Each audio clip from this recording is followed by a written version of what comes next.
Hey guys, welcome back to another video. And in today's video, we're going to be talking about pseudo force yet again.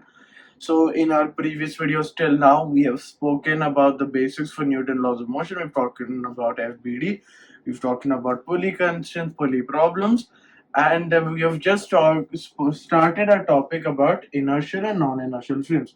So, in today's video, we are going to be talking about where pseudo force is applied, and we're going to be talking about the pseudo lift case, and we're going to be doing some examples. So let's get right into it.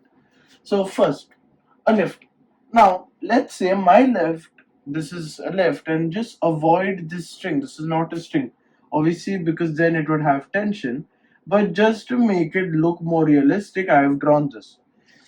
Imagine a lift, right? Let's say if this is a lift and there is a person in here, that means the frame of reference is inside the lift.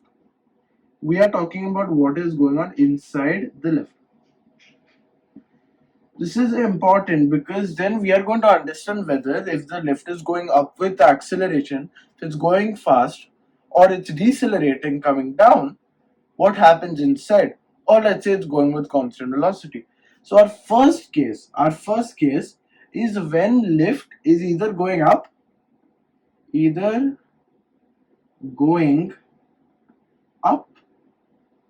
or down with constant velocity.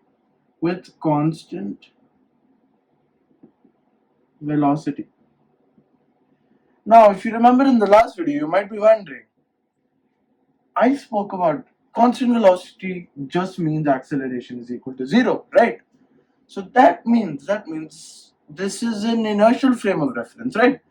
Because then if it is going up with constant velocity, right, let's say if these two are both going up with constant velocity, there is no change. There is no change for this. So that means the weight of real is equal to apparent. So mg, so what we can say in the first case, apparent weight. So if you were to check the weight in a balance when the lift is constant, because this is an inertial frame of reference, there is no change.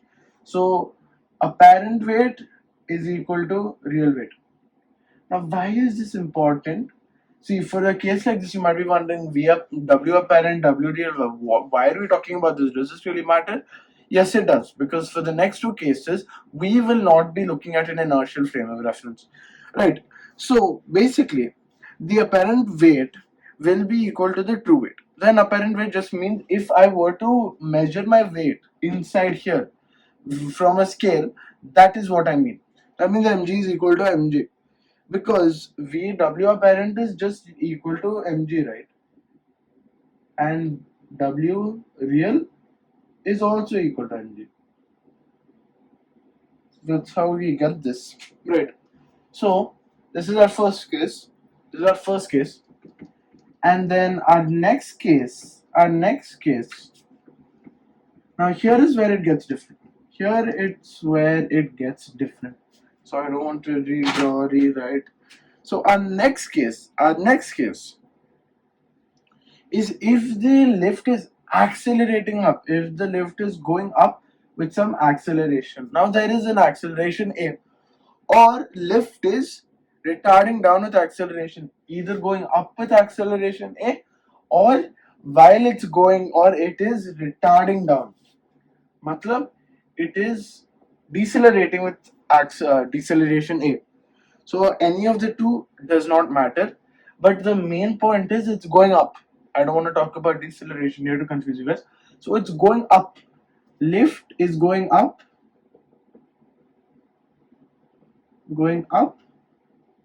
with acceleration A. So I'm still going to technically write mg downwards, right? So because the real thing that is going downwards will always be mg. But now you know that this whole frame is moving up. This frame is moving with acceleration A, right? With acceleration A. So that means inside something is going on, right? Inside, if you throw this up, if this is going up with acceleration a for a body, for a man or something, anything, it doesn't matter whether this is a man or not, there should be some sort of force in the opposite direction, the pseudo force, an imaginary force. Because why? This is a non-inertial frame. This is a non-inertial frame. This is a non-inertial frame. So imaginary force, which is nothing but, that is pseudo force, which is nothing but this, which is nothing but pseudo force. And that means if it is moving up with acceleration, that means there is some extra, there is some extra here. There is some extra. That means this V apparent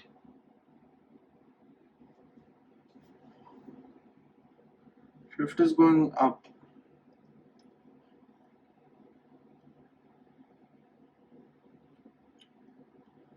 Is accelerated up. So that means if, so in every single case there will, so in this case there will be some R upwards. Sorry, I kind of see, because our force is downwards, right? Our R will always be upwards. It doesn't matter whether A is downwards or A is upwards, because realistically the force is always going to be downward on the man, right? So here what we get is, if we use second law of motion, R minus mg is equal to ma. So R is equal to m taken common g plus a, and R is nothing but apparent weight. Apparent weight. So apparent weight, V apparent instead of R, if I write that, is equal to m into g plus a for case 2, where lift is going up with some acceleration a. And if you look at the first case, in the first case, because it was going with a is equal to 0, right? It didn't matter. V apparent would have been equal to m into g plus 0, right? Because a is equal to 0, right? So mg. V apparent is the same. V apparent is the same. 1 second. So you can see. V apparent was 0. V apparent is 0, right? So let's talk about our third and final case for today's video. Our third and final case. So this case is when it is accelerating downward. When it is accelerating downward. When it is accelerating downward, right? So what? So this R is apparent weight,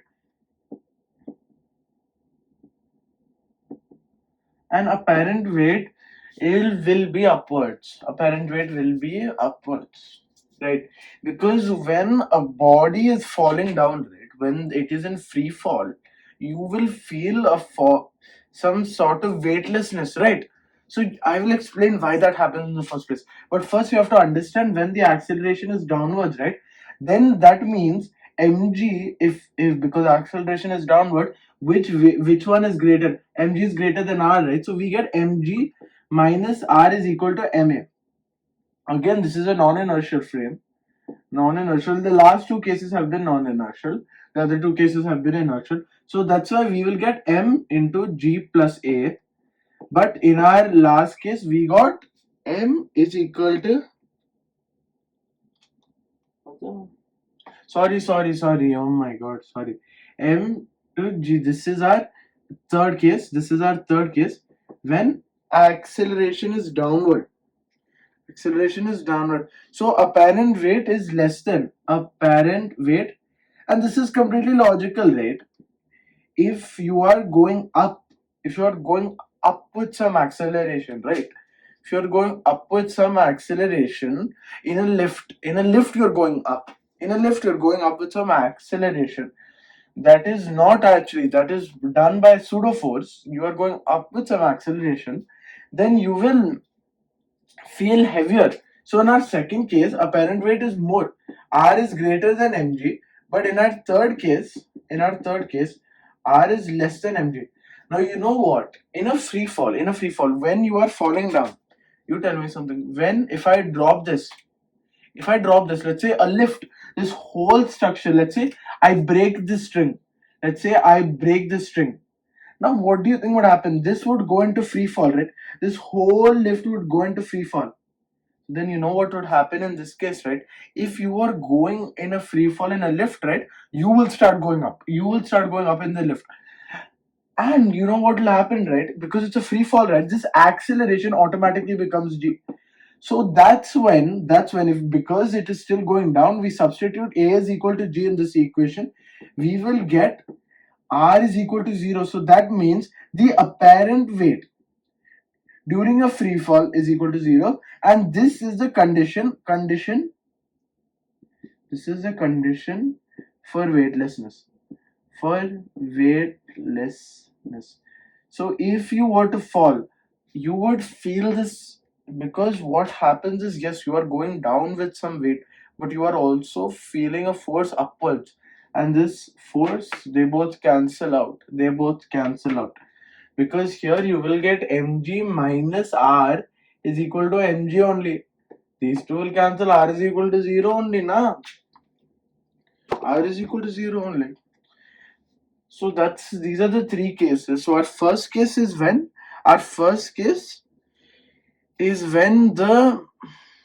when we take V apparent. So the V is really, so just to clarify, the apparent weight is a reaction force. It is a reaction force. This R weight is a reaction force. That's why we use the letter R. So because this guy is standing, right? There is some reaction with the ground.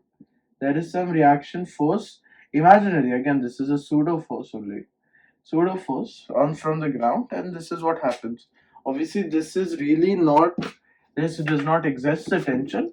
So the three cases, and the last case is which is the most interesting part, because then that's when you feel weightlessness. So if you are going up with some acceleration a, your apparent weight actually goes up. It's higher than your real weight. If you're just going up with constant velocity, there's no change. And if you're falling down, with some acceleration a, your apparent weight goes down. Your apparent weight is less than your normal weight, which is logical again. Thank you for watching this video. And in the next part, we will be doing some pseudo problems.